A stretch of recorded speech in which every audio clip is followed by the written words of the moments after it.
Yo halo semua, balik lagi bareng gua di channel Fikret Project. Berhubung kita udah di akhir tahun 2025, seperti biasa gua akan nge-recap rekomendasi anime-anime terbaik yang udah gue tonton di tahun 2025 ini. Ada 7 anime yang bakal gue bahas. Kalau nantinya ada anime favorit kalian yang gak masuk, mungkin itu hanya karena kita beda pendapat aja. Jadi jangan sungkan bersharing list anime terbaik versi kalian di kolom komentar. Dan ya, tanpa berlama-lama lagi, gua akan langsung masuk aja ke anime yang pertama. Anime yang pertama yaitu Blue Box atau Ao no Hako. Sebenarnya ini adalah anime keluaran fall 2024. Tapi berhubung baru selesai di winter 2025 dan reviewnya juga di tahun ini, gua pun mutusin untuk tetap masukin ke list ini.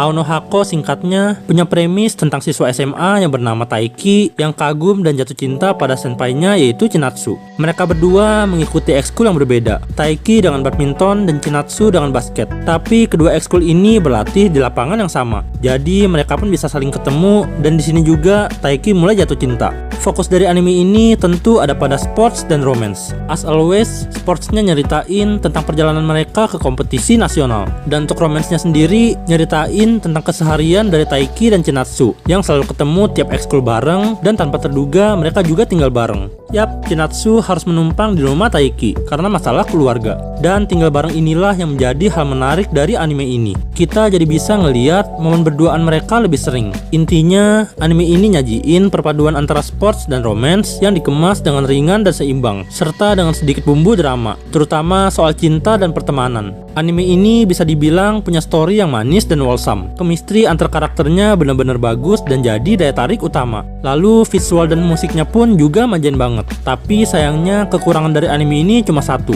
Terkadang ada beberapa animasi sports yang kaku. Jadi ketika ada pertandingan yang intens, feel-nya kerasa kurang. Tapi selain itu, overall anime ini sangat recommended dan termasuk anime romcom favorit gua di tahun ini. Lalu anime yang kedua yaitu Orb on the Movements of the Earth. Sama seperti Blue Box, anime ini juga tayang di fall 2024 dan berakhir di winter 2025. Mungkin ini adalah anime dengan kualitas story yang paling bagus di tahun ini. Premisnya tentang orang-orang di abad 15 yang punya ide untuk meneliti tentang rotasi dan evolusi bumi dengan cara mengamati langit. Tapi sayangnya ide ini ditentang oleh gereja di abad itu. Karena di saat itu mereka percaya bumi adalah pusat galaksi, sedangkan matahari dan planet lainnya bergerak mengelilingi bumi yang diam. Orang-orang yang ketahuan meneliti ide tersebut akan dieksekusi. Dan disinilah kita bisa melihat perjuangan dari orang-orang yang mengejar kebenaran dan meneliti soal bumi. Walaupun tahu itu terlarang, mereka tetap berusaha untuk survive dan menemukan fakta soal bumi untuk menyebarkannya ke seluruh dunia.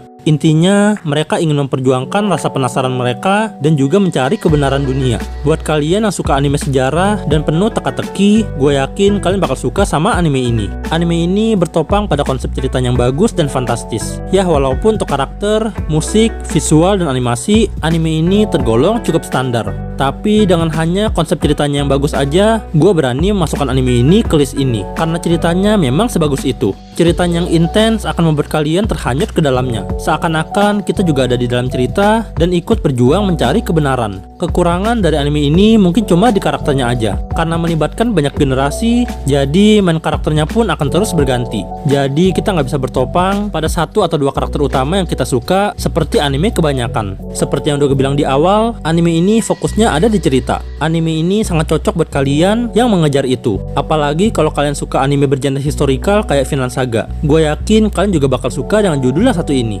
Kemudian judul yang ketiga yaitu Takopi no Genzai. Kalau mau simple, ini adalah Doraemon versi dark. Premisnya tentang alien dari planet lain yang bernama Takopi. Dia datang ke bumi untuk menyebarkan kebahagiaan. Dan dia pun ketemu seorang anak perempuan kelas 4 SD bernama Shizuka. Tapi kondisi Shizuka sangat kacau karena dia adalah korban bully di sekolahnya. Dan di sini Takopi berjuang untuk memperbaiki kekacauan itu. Kurang lebih begitulah premis awalnya. Tapi kalau ngomongin story yang lebih jauh, cerita dari Takopi bakal jauh lebih kompleks. Walau karakternya kelihatan unyu-unyu, tapi cerita mereka sangat dark. Ada alasan kenapa Takopi turun ke bumi. Ada alasan kenapa Takopi bertemu Shizuka. Dan juga ada alasan kenapa dia harus memperbaiki semua kekacauan yang ada. Semua karena di masa lalu, dia membuat sebuah kesalahan fatal. Sayangnya, Takopi ini sangat polos dan kurang berwawasan. Karena di dunia asalnya, nggak ada yang namanya kekerasan ataupun kebencian. Di sana hanya ada kebahagiaan kebahagiaan. Sehingga ini menjadi sebuah tantangan yang berat bagi Takopi. Kesimpulannya, ini adalah anime dengan konsep cerita yang memukau dan menyentuh. Kita akan dibawa masuk ke dalam sebuah perjalanan di mana Takopi harus berjuang untuk memperbaiki hal-hal buruk yang sudah terjadi ataupun yang bakal terjadi dan mengubah semuanya menjadi sebuah kebahagiaan.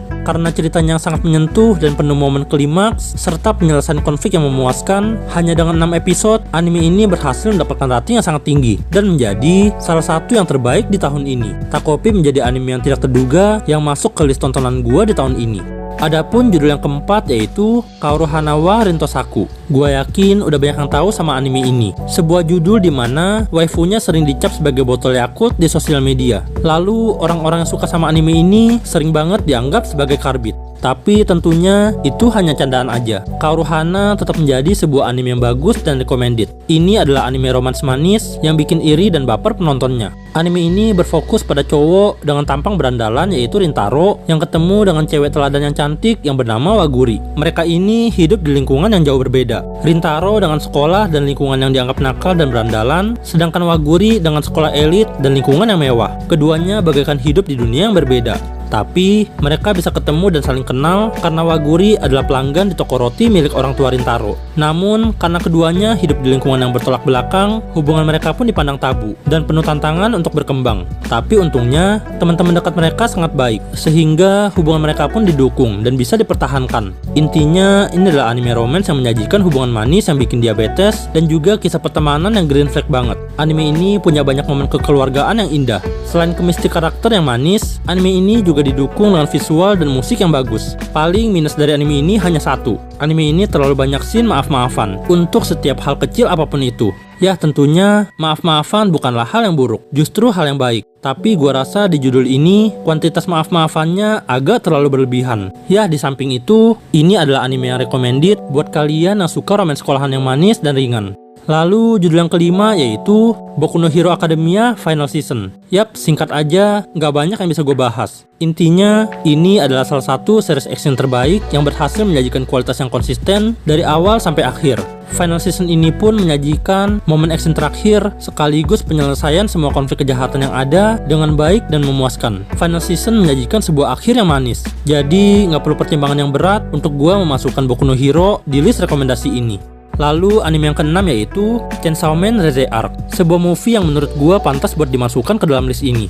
Story dari movie ini berfokus pada Denji dan Reze. Denji yang selama ini menyukai Makima berhasil dibuat goyah karena cantik dan menggodanya Reze. Menurut gua, bobot ceritanya bagus, tapi belum termasuk spesial. Sepanjang movie, fokusnya ada pada Reze yang bikin Denji kelepek-kelepek. Dan kemudian, sisanya banyak nyajiin scene action setelah jati diri Reze terungkap. Untuk actionnya, seperti biasa, bagus dan keren. Di samping bobot ceritanya yang kerasa standar, anime ini didampingi oleh storytelling dan sinematografi yang cakep dan indah. Hanya dengan itu aja, berhasil mengemas anime ini menjadi bagus dan enjoyable. Movie ini juga sangat recommended buat ditonton, terutama buat kalian yang saat ini nungguin season 2 tayang.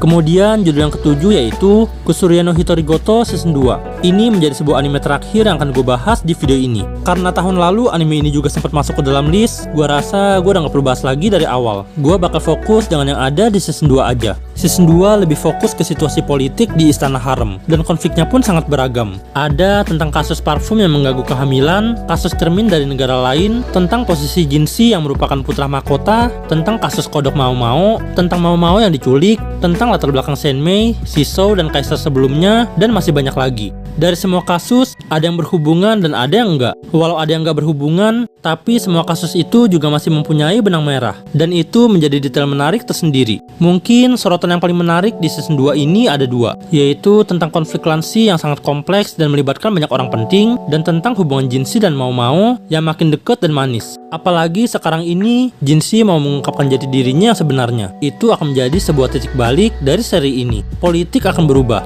dan hubungannya dengan Mao Mao pun akan berubah. Tapi untungnya, Mao Mao juga punya darah bangsawan dari ayahnya. Jadi gua rasa hubungan mereka pada akhirnya masih bisa tertolong. Ya intinya, season 2 ini menyajikan banyak sekali konflik yang sangat menarik, yang mana menurut gua berhasil meningkat dan lebih seru dari season lalu. Dan ini juga menjadi yang paling superior dibandingkan anime-anime lainnya. Gua pribadi sangat excited dengan season 3 yang bakal tayang tahun depan. Walau masih agak lama, seenggaknya kita udah dapat lampu hijau. Info yang cukup melegakan tentunya.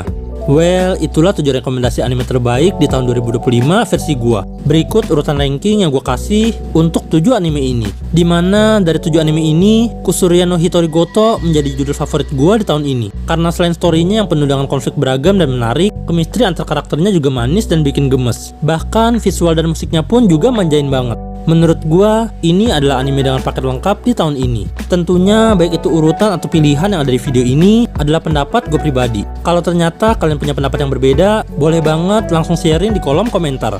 Dan ya, itulah beberapa anime terbaik yang bisa gue bahas di tahun 2025. Moga aja di tahun depan ada lebih banyak lagi anime yang menarik buat dibahas. Well, itu aja dari gua. Terima kasih udah mampir. Dan sampai jumpa di video selanjutnya.